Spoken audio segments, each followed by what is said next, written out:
সূরা নূর, মনোযোগ দিয়ে শোনো। আউযুবিল্লাহি মিনাশ শাইতানির রাজিম, বিসমিল্লাহির রহমানির রহিম। সূরা নূর কোরআনের আয়াত। আল্লাহ কি বলছেন? মুনাফিকেরা একবার হযরত আম্মা আয়েশা রাদিয়াল্লাহু তাআলা আনহার প্রতি অপবাদ দিল। মুনাফিক যারা ছিল রাসূলুল্লাহ সাল্লাল্লাহু আলাইহি ওয়াসাল্লামের যুগে, আর আজকের দিনেও মুনাফিক দুনিয়ায় ভরে আছে, অনেক আছে মুসলমান সমাজে। মুসলমান দাবি করে কিন্তু তাদের কর্মগুলো মুনাফিকদের মতন হুবাহু। তো মুনাফিক যারা ছিল রাসূলুল্লাহ সাল্লাল্লাহু আলাইহি ওয়াসাল্লামের যুগে, একবার মুনাফিকরা আম্মা আয়েশা রাদিয়াল্লাহু তাআলা আনহার প্রতি, আম্মা আয়েশার নামে মিথ্যা অপবাদ দিল।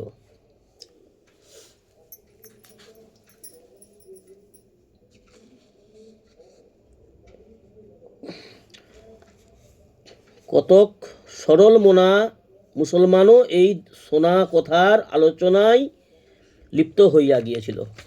কি বলছে? কিছু কিছু মুসলমানরাও এই মুনাফিকদের মিথ্যা অপবাদ, মুনাফিকরা মিথ্যা অপবাদ দিল।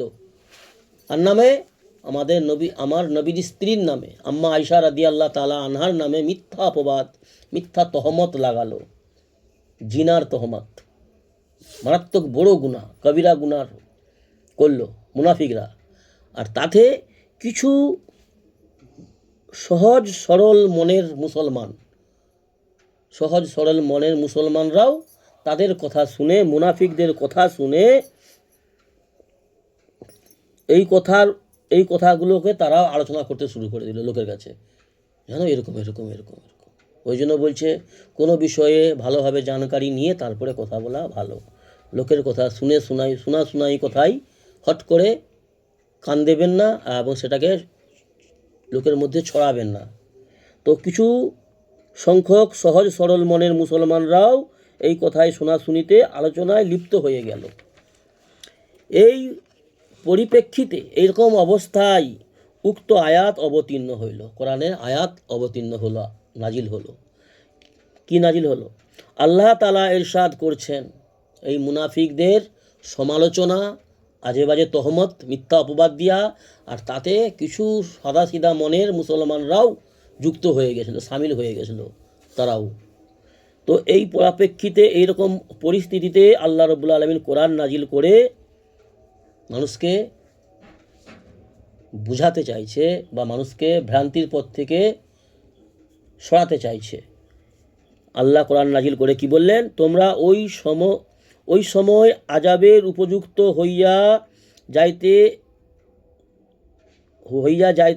যখন তোমরা আপন জবানে এই খবরকে একে অপরের নিকট হইতে বর্ণনা করিতেছিলে।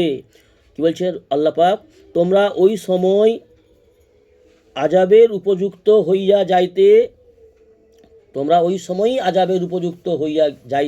যাইতে যখন তোমরা আপন জবানে, নিজের জবানে এই খবরকে একে অপরের নিকট হইতে বর্ণনা করিতেছিলে এবং আপন মুখসমূহ দ্বারা এমন কথা বলিতেছিলে যাহার বাস্তবতা সম্পর্কে তোমাদের কোনো জ্ঞান ছিল না।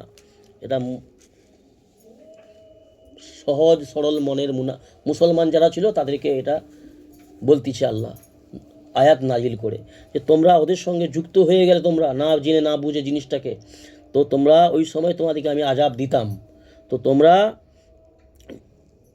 তোমরা মুখের দ্বারায় আজে বাজে এমন কথাবার্তা বলতেছিলে যাহার বাস্তবতা সম্পর্কে তোমাদের জ্ঞান ছিল না। তোমরা জানো না সত্য কোনটা, কিন্তু না জেনেও তোমরা তাদের সঙ্গে যুক্ত হয়ে তোমরা লোককে এই খবরটা ছড়াতে শুরু করে দিলে, একে অপরে আলোচনা করতে শুরু করে দিলে লোকের। তো তোমাদের দ্বারা আরও 10 জন জেনে গেল বিষয়টা যদিও মিথ্যা ছড়িয়েছে মুনাফিকরা, আর তোমরাও সেখানে সামিল হয়ে গেলে। তো তোমাদের এই বিষয়ে জ্ঞান ছিল না, তোমরা একে অপরকে বলা বলি শুরু করলে, আর তোমরা ইহাকে হালকা ব্যাপার মনে করতেছিলে। কি বলতেছিল? এই বিষয়টাকে তোমরা অতি সামান্য বিষয় মনে করতেছিলে, হালকা মনে করতেছিলে, যে এমন কিছু ব্যাপার নয়। যে একটা নেক নারীর ব্যাপারে মিথ্যা তহমত লাগানা, সে যে হতে পারে, সে আমিও হতে পারি, আমিও যদি এমন ভুল করে থাকি আল্লাহ আমাকেও ছাড়বে না, আল্লাহ আমাকেও সাজা দেবে। অর্থাৎ আমাদের করণীয় জানায় অজানায় অনেক মুখের দ্বারায় হয়তো গীবত, চুগলি, মিথ্যা তহমাদ, মিথ্যা অপবাদ, ভুল বলা হয়ে গেছে, আল্লাহর কাছে মাগফিরাত চেয়ে নেওয়া। কথা বুঝে আসছে? আর আগামীতে এমনটা না হয় আমার দ্বারাই, এটার জন্য আল্লাহর কাছে তৌফিক চাওয়া। তো এটা হালকা মনে করতেছিল, অর্থাৎ ইহাতে কোনো গুনাহ নাই এরকম মনে করছিল। কি মনে করছিল? যে এতে কোনো গুনাহ হবে না, হালকা মনে করতেছিল, এটা তেমন কিছু ব্যাপার নয়, এতে কোনো গুনাহ হবে না এরকম মনে করছিল। আল্লাহ কিন্তু সব অন্তর্যামী, আল্লাহ সকলের অন্তরে খবর আল্লাহ জানে। তো আল্লাহ কোরআন নাজিল করে বলছে, তোমরা বিষয়টাকে হালকা মনে করতেছিলে, অর্থাৎ ইহাতে কোনো গুনাহ হবে না এমন মনে করেছিলে, অথচ উহা আল্লাহ তাআলার নিকট বড়ই গুরুতর ব্যাপার ছিল। আল্লাহ তাআলার কাছে বিষয়টা বড় বিষয় ছিল, বড় গুরুতর বিষয় ছিল।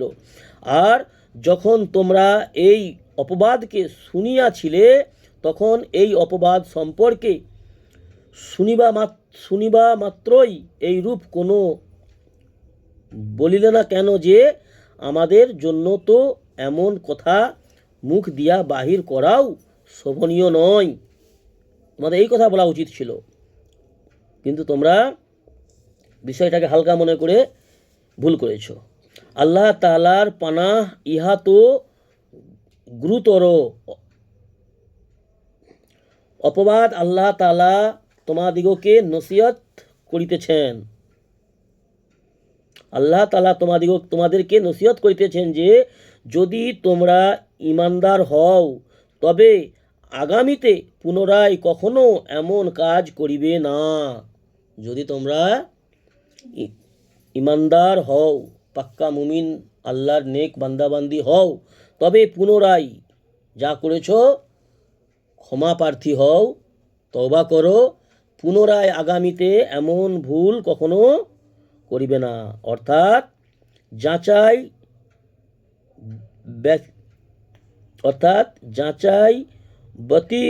ব্যক্তিকে মিথ্যা সংবাদ রটাইতে থাকিবে না।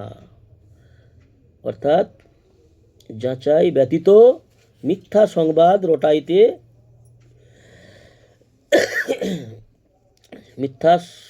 রটাইতে থাকিবে না, এমনটা করবে না। মিথ্যা সংবাদ রটাবে না, ছড়াবে না লোকের কাছে। সূরা নূর। কথা বুঝে এলো? আল্লাহ আমাদের দ্বীন ইসলামের সহি বুঝ দান করুন এবং দ্বীন ইসলামের উপর জুমে থাকার তৌফিক দান করুন, দ্বীন ইসলামের সহি ইলম হাসিল করার এবং দ্বীন ইসলামের